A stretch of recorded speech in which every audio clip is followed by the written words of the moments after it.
Good morning to you. It is Thursday, March 21st, and this is Fox and Friends First, happening right now at 4 a.m. here on the East Coast. Effective immediately, New Zealand issues a massive ban for military-style guns in the wake of the horrific mosque attacks that left 50 people dead. How it's reigniting the gun control debate here at home. The top prosecutor in Ukraine says there was a foreign power, us, Ukraine, trying to influence the U.S. election to help Hillary Clinton.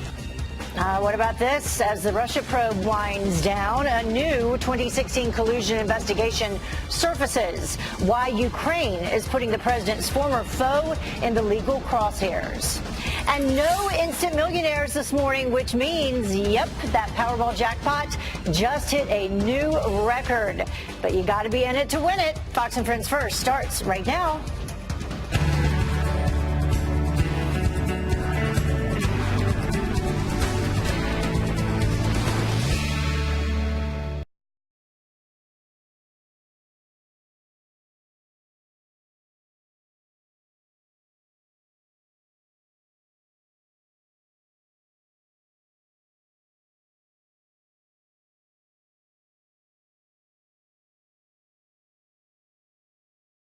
Morning to you. We hope that you wake up and feel like you're on top of the world this morning, wherever you're waking up, and we certainly appreciate you watching Fox and Friends First on this Thursday morning. I'm Heather Childers. As always, thank you for starting your day with us. Let's begin with some news from overnight, though. New Zealand banning high-powered military-style weapons days after the deadly mosque attacks. But the government is working on a buyback program so police can destroy the guns of those who don't turn over their firearms could face fines and prison time. The ban is expected to start next month. Thousands of people from all around the world, in the meantime, will attend a prayer service that happens today for the 50 worshipers killed at two mosques last week. And Secretary of State Mike Pompeo is visiting holy sites and the new U.S. Embassy in Israel today. He just met with Israeli Prime Minister Benjamin Netanyahu, renewing support for increased pressure on Iran. In just a few minutes, Pompeo will attend a wreath-laying ceremony at Israel's Holocaust Memorial, and then he heads to Lebanon on his Mideast tour.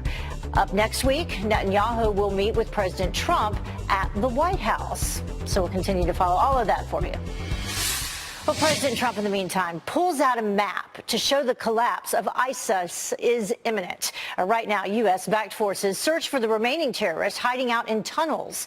Griff Jenkins is live for us in our nation's capital with more on the final push to wipe out the terror group for good. Good morning, Griff. Good morning, Heather. Yeah, after nearly 5 years of fighting in a caliphate that brutally ruled parts of Syria, President Trump says ISIS is about to finally be defeated, and he brought out maps to show. I brought this out for you because this is a map of everything in the red. This was on election night in 2016. Everything red is ISIS. When I took it over, it was a mess. Now, on the bottom, that's the exact same. There is no red. He also predicted that ISIS would be, quote, gone by tonight as U.S.-backed Syrian Democratic Forces are in the final battle with the last remaining holdouts inside ISIS's territory in Baghouz. Overnight, reports have been conflicting. Some Arabic news agencies suggesting a defeat, while others say that news is premature. One thing is clear, the end is near, and the complete fall of Baghouz will mark a significant point in the long-running war with the Islamic State that, at its height in 2014-15, controlled an area, Heather, the size of Britain and launched countless terror attacks worldwide, and SDF couldn't have done it without the U.S. support, which has been so critical to their victory, namely that superior air power. And while the president announced a withdrawal of troops in Syria last year, he confirms that a small force of about 400 troops will remain indefinitely in Syria as the battle is winding down. And the focus, as you mentioned, are those militants dug in the tunnel for this final fight across a devastated battleground littered with booby traps and IEDs.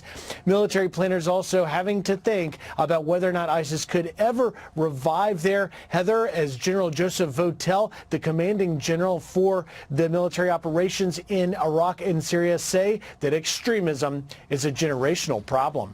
Heather? Yeah, do you remember coming up, we're going to have Diane Foley, who's the mother of James Foley, who was actually one of the first people to be killed by ISIS back in, I think it was 2014. And she's coming up later in the show to talk more about this. So thank you so much, Griff. Well, the man accused of sending pipe bombs to prominent Democrats is expected to plead guilty today.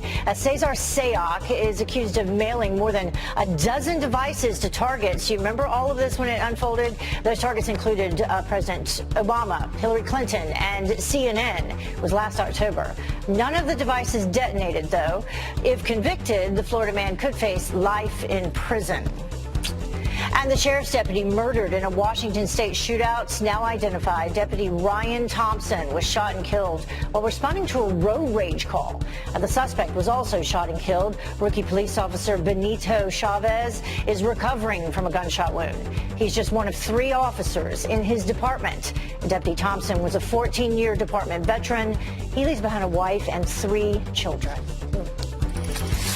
And a new crisis is hitting flooded cities in the Midwest we've been following for you after a water treatment facility plant, several actually, are shut down. People now relying on the Iowa National Guard and private companies to haul in 300,000 gallons of water each day. The flooding is blamed for at least 3 deaths across the Midwest. Meanwhile, Anheuser-Busch is stepping up and sending 100,000 cans of water to Nebraska. The company has donated more than 80 million cans of emergency drinking water since 1988. So good for them. Well, Ukraine's top prosecutor now looking into whether his country tried to help Hillary Clinton win the 2016 election. The new investigation coming as the Mueller probe wraps up, reportedly. Todd Pyro joins us now live with some new calls to release the special counsel's report to the public. Good morning, Todd. Good morning, Z. Heather. Here's a new little twist. The prosecutor investigating a claim from a member of Ukrainian parliament that the director of that country's anti-corruption bureau, a gentleman by the name of Artem Sitnik, attempted to help Clinton amid reports of an audio tape discussing Manafort's alleged wrongdoing in Ukraine. It means that we speak that Mr. Sitnik, the NABU director, officially told about criminal investigation with Mr. Manafort, and in the same time Mr. Sitnik stressed that in such a way he wanted to assist the company of Ms. Hilton. A State Department spokesman telling Hill TV host John Solomon it is aware of this latest allegation. That's a profound statement coming from the top law enforcement official of Ukraine. Why is it important? There's a court in Ukraine that's already concluded that Ukrainian officials leaked Paul Manafort's financial records to try to sway the U.S. election. You haven't heard anything about that in the American press. Meantime, President Trump continuing to rail against what you do hear in the American press. Of course, the special counsel's Russia probe, while also saying it should be made public, a signal to many he's confident the investigation will find no clear evidence of collusion. I don't mind. I mean, frankly, I told the House, if you want, let them see it. Let it come out. Let people see it. That's up to the Attorney General. I think it's ridiculous, but I want to see the report. And as the president alluded to, the Attorney General is ultimately the one who decides what, if anything, can become public. We had that ceremonial resolution that 420-0 that they do want it to be made public, but it's all to the Attorney General. Yeah, and then, you know, President Trump has said all along that, you know, he'll let him do his investigation and then we'll see what happens. So depending when, that's the question, when. You know, it was supposed to be last week, supposed to be this week. Who knows? And so then the week before. Right. Thank you so much, Todd. Appreciate it. Well, Democrats, in the meantime, are hoping that Robert Mueller's Russia collusion probe will tie President Trump to wrongdoing. But former U.S. Attorney for the District of Columbia, Joe DeGeneva, warns that it could actually create an even bigger problem for the other 2016 candidates. It is quite obvious that there were crimes committed by people associated with the Clinton campaign, with the Democratic National Committee, with Fusion GPS and other people. Those things, for all intents and purposes, for all that we know, have been ignored. They were certainly ignored by Mueller, and they have been ignored thus far by the Department of Justice. This is going to all open up finally, and we can have a nice second part of it by calling home the United States Ambassador to Ukraine, Marie Yovanovitch, for consultations and to answer a slew of questions about her conduct and her assault assault on the President of the United States. Well, there has been no official indication when the Mueller report will be finished or if it will be released to the public, but we will stay on top of it for you. Well, President Trump, in the meantime, calling on General Motors to reopen its assembly plant in Lordstown, Ohio. Get it going now, and the UAW will help you. Get it open now. Don't wait.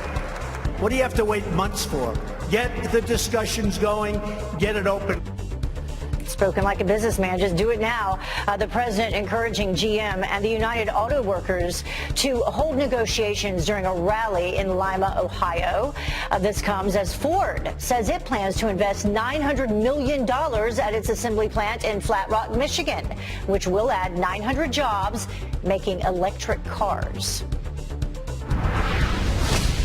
And today, President Trump will sign an executive order promoting free speech on college campuses. The move comes amid heightened tensions at universities like UC Berkeley, where a conservative was punched in the face. You remember this video. It's horrible. That happened during a recruiting event last month. President Trump has said that he wants universities to face, quote, very costly penalties if they do not comply with the order. And speaking of colleges and universities, March Madness is heating up. A pair of exciting first four games for you, setting the stage for today's first full day of the NCAA tournament. All-time tournament victory for North Dakota State. Here's Ward, beautiful spin, masterful. There you go. North Dakota State edging North Carolina Central 78-74. Next up is top-seeded Duke. And then Arizona State taking down St. John's 74-65, advancing to Battle Buffalo. And then today, Big Ten champs Michigan State play Bradley, and SEC powerhouse Kentucky takes on Abilene Christian. Defending tournament champs Villanova, they hope to avoid an upset against St. Mary's, and one-seed Gonzaga squares off against Fairleigh Dickinson. And we will have much more on all of this as it continues throughout the next, week or so. Well, the Powerball jackpot in the meantime, though, boy, it'd be nice to win this, swelling to $625 million after no one won last night. It's now the fourth largest prize ever, and it could get even bigger. But don't forget to check last night's tickets for smaller prizes. The winning numbers 10, 14, 50, 53, 63, and the Powerball 21. The next drawing is Saturday night. I'm going to go out and buy a ticket, just in case. Well, the time now is about 12 minutes after the top of the hour, and Democrats are rallying for a new bill supporting Dreamers. Up until now, all of the modern presidents have understood what immigration means to Americans, but we shall overcome. So what does that mean? Amnesty for millions. Our next guest will break it all down for you, including why she thinks that it's all just for show. And Beto went to the dentist, but Kirsten Gillibrand is hitting the gym. Why some aren't so pumped about her return to Iowa.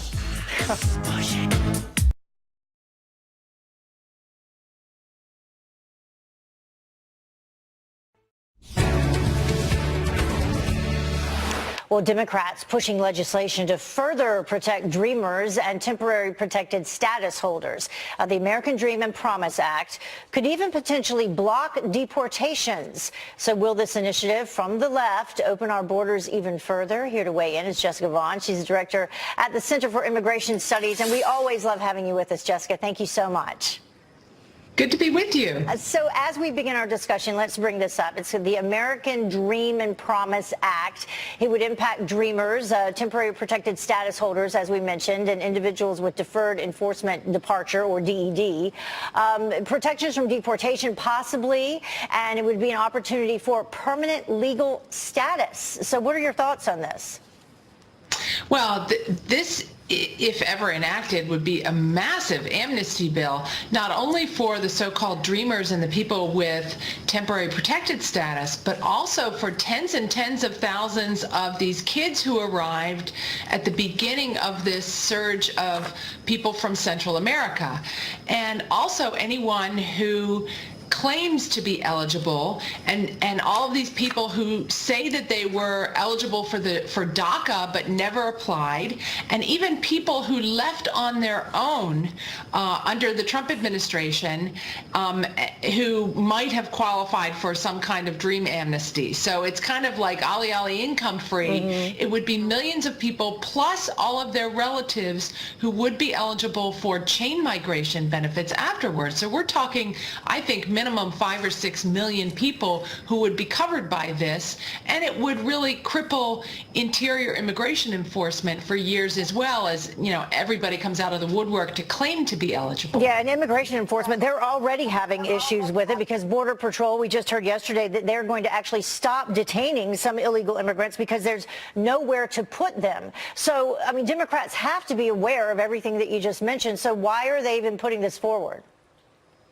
Well, it doesn't make any sense from a policy standpoint, because this is the kind of thing that inspires more and more people to try to get here illegally to take advantage of it. I think the reason that the Democrats are doing this is because it's a promise to their base, the people that they want to come out and work for their campaigns in the next 2 years, to knock on doors and give money and support Democratic candidates. But it's not really a serious piece of legislation. It's a messaging piece of legislation. I don't think it's a message that's going to be very workable for them, but they also want to set a marker with Republicans. If this were serious, they would be trying to find a compromise. They would be trying to address the crisis at the border, trying to find something that would actually pass the Senate. And this was actually set off by President Obama back in 2012. That's why we are where we are now.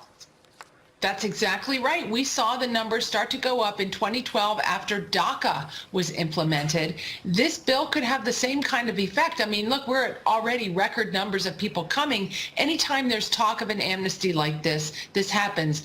But, you know, we shouldn't even be discussing amnesty until the border crisis is solved, until we have adequate enforcement in the interior. And only then, when those are working, should we be talking about an amnesty, and even then it should be in conjunction with other reforms to our legal immigration system to offset the effects of the amnesty. And we know that Democrats weren't willing to talk about it when the president wanted to include it with money from the border wall. Thank you so much for joining us, Jessica. We appreciate it. Good to see you. Good to see you, too.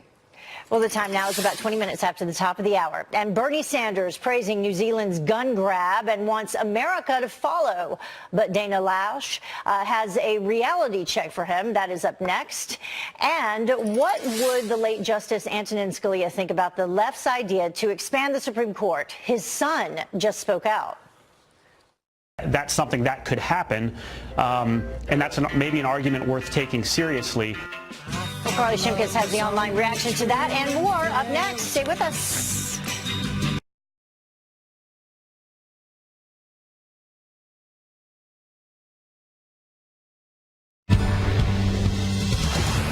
Welcome back. New Zealand's ban on semi-automatic and assault rifles that we told you about at the top of the show is sparking some gun control debate here in the U.S., as you can imagine. Carly Shimkus with Fox News Headlines 24/7, Sirius XM 115 is here with the online reaction from both sides. Yeah, this is a really interesting situation. We, of course, talk a lot about whether or not gun laws need to change here in the United States after mass shootings take place. And what a passionate conversation that is. Right. So New Zealand clearly doesn't feel the same way about their guns. The Prime Minister just banned semi-automatic and assault-style rifles, and her political opponents largely agree with her. So this is not a debate within that country. It is, though, here, and one presidential candidate, Bernie Sanders, is applauding New Zealand for how they are responding to the mass shooting that took place last week, saying this is what real action to stop gun violence looks like. We must follow New Zealand's lead, take on the NRA, and ban the sale and distribution of assault weapons in the United States. Well, NRA spokeswoman Dana Loesch, she responded to that, saying the United States isn't New Zealand, while they, New Zealanders, do not have an inalienable right to bear arms and to self-defense. We do. I want to get to some general reaction from other folks here in the U.S. of A. One Twitter user says, All humans have that right. That's why it's inalienable. It's just that the government violates that right in a lot of countries. And Michael says, so tired of political pandering, people who don't own guns have no clue. Should be pointed out, New Zealand is a very small country. 4.5 million people live there. That's half the size of New York City. So removing guns from that country is very different. Removing them from a country the size of the United States would be a whole different ballgame. All right, we will see what happens on that front for sure. Speaking of inalienable rights, the son of the late Justice Antonin Scalia is talking about expanding the Supreme Court, which a lot of Democratic candidates are talking about right now. And he says that it is maybe worth an argument, or maybe worth taking seriously. Yeah. The Constitution does not say that there needs to be 9 justices, and there haven't always been 9 justices. So, theoretically, that's something that could happen, and that's maybe an argument worth taking seriously.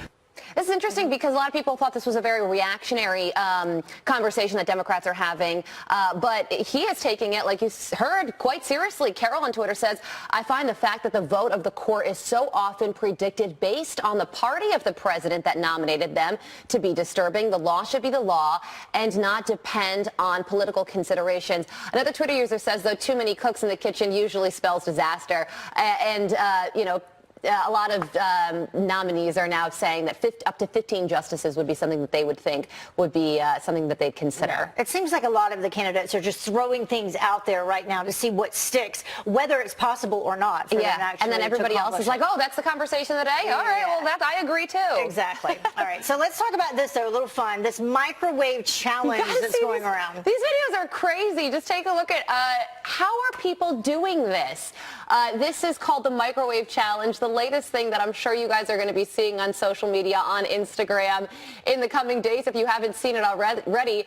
Heather, you said that you think that they're sitting on something. Right, yes, but now that it's me, you're telling me it's called the microwave challenge, maybe that's, they weren't. I don't know. Supposedly it's a microwave plate. It's a mystery to us all. Look at this tweet. Natasha says, what in the name of witchcraft is going on? How are the people doing that movement by just sitting on the floor? I think we got to get Todd Pyre out here and try it. Yeah, I think that it's a microwave plate and they have a little motor underneath there. Or maybe they just have some seriously strong ab muscles. I have no. Yeah, that's impossible. No, that is impossible. We'll definitely have to try We're that. on the case. Maybe. I vote Todd tries it. Yes, Erin, I vote for Todd, can we carve out some time in the 5 o'clock hour for that to happen? Thank you so much, Carl. Thanks, appreciate it. And try it yourself and send us a video. Oh, yeah. Well, the time now is about half past the top of the hour. 4.5 years after journalist James Foley was beheaded by ISIS. Do you remember that? Well, President Trump is declaring victory over the terror group in Syria. James Foley's mom joins us live with her reaction and why she says there's still work to be done.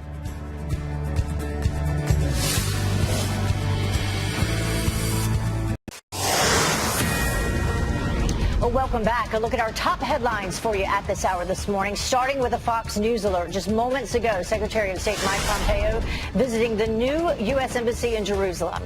He will also visit holy sites today. Pompeo is in Israel. On the second leg of his trip to the Middle East, he heads next to Lebanon. And breaking overnight, New Zealand bans high-powered military-style weapons days after the deadly mosque attacks. The government is working on a buyback program so police can destroy those guns. Those who don't turn over their firearms could face fines and prison time. And today, President Trump will sign an executive order promoting free speech on college campuses. The move comes amid heightened political tensions at universities around the country. President Trump has said that he wants schools to face, quote, very costly penalties if they do not comply with the order. Well, Beto O'Rourke admits that he has a learning curve as he campaigns for president. Oh, yeah. I am smart enough to know that there's so much more for me to learn. The only way for me to learn that is to show up in the communities I seek to serve. Well, the Democrat from Texas admitting that this campaign is much different than his previous campaigns, both for the U.S. Senate and the House. The former congressman toured all 10 New Hampshire counties yesterday. Well, President Trump, in the meantime, is standing firm on China, vowing to keep tariffs in place. We're talking about leaving them, and for a substantial period of time. We have to make sure that if we do the deal with China, that China lives by the deal. No president has ever done what I've done with China. China had free reign over our country. Well, the president has put $250 billion in tariffs on Chinese products. China has retaliated with its own tariffs. President Trump said that the two sides will continue to meet in hopes of working out a new deal. Speaking of deals, British Prime Minister Theresa May is asking the European Union to delay Brexit until the end of June. Our EU leaders will only grant the extension if May can win Parliament's approval next week. British lawmakers have already rejected her proposals twice. Right now, the UK is scheduled to leave the EU on March 29th, so that's next Friday. The former Iraqi interpreter for American sniper Chris Kyle is a brand new American citizen. It's amazing, amazing feeling. I feel secure. I feel motion, tears, happiness, all of it in 1 second. Riyad Al-Amadi, who used the codename Johnny Walker, says that he's living the American dream. Exactly 16 years after the Iraq War started, he received his certificate as an official U.S. citizen. So good for him. Congratulations. Well, President Trump touting the nearly complete defeat of ISIS in Syria. Nearly. Take a look. This map showing just how little territory the Islamic State still has. 2016, everything red is ISIS. When I took it over, it was a mess. Now, on the bottom, that's the exact same. There is no red. In fact, there's actually a tiny spot which will be gone by tonight. Well, this comes 4.5 years after the tragic murder of American journalist James Foley at the hands of the terror group. So has justice been served? Joining me now is his mother, Diana Foley. Thank you so much for joining us. We certainly appreciate having your time.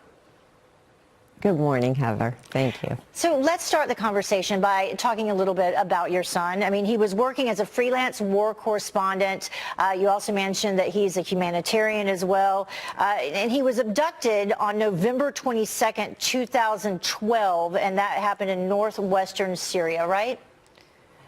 Yes. He was held hostage for nearly 2 years before he was killed. And then he was, of course, killed in August of 2014. That was as a response to the American airstrikes in Iraq.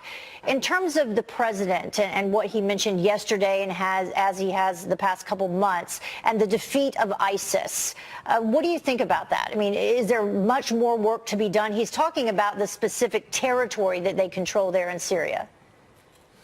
Exactly. No, I'm very grateful for the progress that has been made. However, I think we need to be very shrewd about how we deal with ISIS. Al-Baghdadi, the leadership is still at large. They know how to hide and infiltrate our societies. So I feel we need to be very vigilant and hold all those who have been captured accountable. Amid the hundreds that are being held in northern Syria are 2 British jihadists, Cody and al-Sheikh, who allegedly tortured and kidnapped 4 Americans and then killed them. So I'm really calling on President Trump to see that they are held accountable for these crimes against our American citizens. And I must mention that there are still hundreds of Americans held hostage around the world. 2 I know of still in Syria. Austin Tice and Maj Kamalmaz. So I am so grateful for the Trump administration's leadership and making the return of Americans a national priority. A priority, yeah. Diana, I want to ask you, though, go back to what you just said. You know, you want those to be held accountable for their crimes. What would that mean to you? I would like them brought back to the United States and tried in a federal criminal court. so that all their crimes can be brought out in the open, and they can be, if convicted, that they can be held in prison for the rest of their lives. But That's what I would like, Heather. Then on the other hand, we have someone like, this is a jailed American Taliban fighter, John Walker Lind, who is going to be released, or he's scheduled to be released in May, and he's already promised that he's going to continue spreading violent extremism. So what about his release in May? Well, I don't think he should be released if he's going to continue to sow hate and terrorism around the world. I can't speak to his specific case because I don't know about him, but Cody and al-Sheikh, who allegedly committed incredible human rights crimes, should be put away for the rest of their lives if they are convicted. Well, Diana, thank you so much. We certainly appreciate your insight. You know what you're speaking about, your family directly impacted on all of this. And of course, your son is always in our prayers. Thank you. Heather, thank you. Well, the time now is about 20 minutes until the top of the hour, and the investigation into the Boeing jet disasters turns criminal. The brand new development says the search for answers ramps up. Plus, I was horrified and saddened when she made the comments that she did. I was the first member of the Democratic Party to criticize her. well, Congresswoman Ilhan Omar's controversial comments forcing her colleague to apologize to his own Jewish constituents.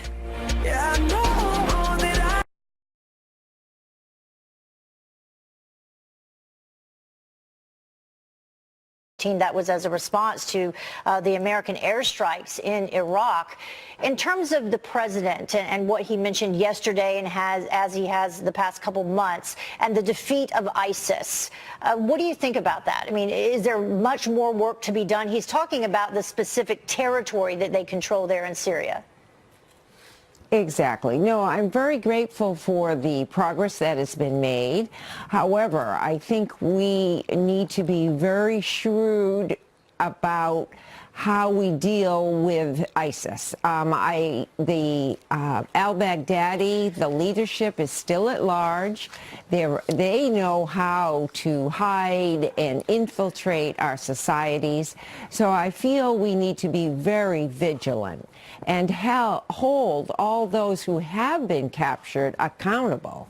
Amid the hundreds that are being held in northern Syria are two British jihadists, Cody and al-Sheikh, who allegedly tortured and kidnapped 4 Americans and then killed them.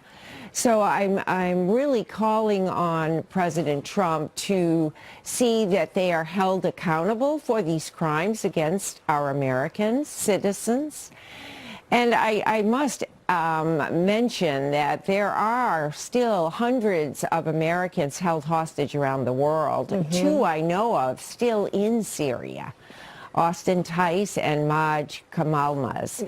So I am so grateful for the Trump administration's leadership and making the return of Americans a national priority. Diana, I want to ask you, though, go back to what you just said. You know, you want those to be held accountable for their crimes. What would that mean to you? I would like them brought back to the United States and tried in a federal criminal court so that all their crimes can be brought out in the open, and they can be, if convicted, that they can be held in prison for the rest of their lives. That's what I would like, Heather. Then on the other hand, we have someone like, this is a jailed American Taliban fighter, John Walker Lind, who is going to be released, or he's scheduled to be released in May, and he's already promised that he's going to continue spreading violent extremism. So what about his release in May? Well, I don't think he should be released if he's going to continue to sow hate and terrorism around the world. I can't speak to his specific case because I don't know about him, but Cody and al-Sheikh, who allegedly committed incredible human rights crimes, should be put away for the rest of their lives if they are convicted. Well, Diana, thank you so much. We certainly appreciate your insight. You know what you're speaking about, your family directly impacted on all of this. And of course, your son is always in our prayers. Thank you. Heather, thank you. Well, the time now is about 20 minutes until the top of the hour, and the investigation into the Boeing jet disasters turns criminal. The brand new development says the search for answers ramps up. Plus, I was horrified and saddened when she made the comments that she did. I was the first member of the Democratic Party to criticize her.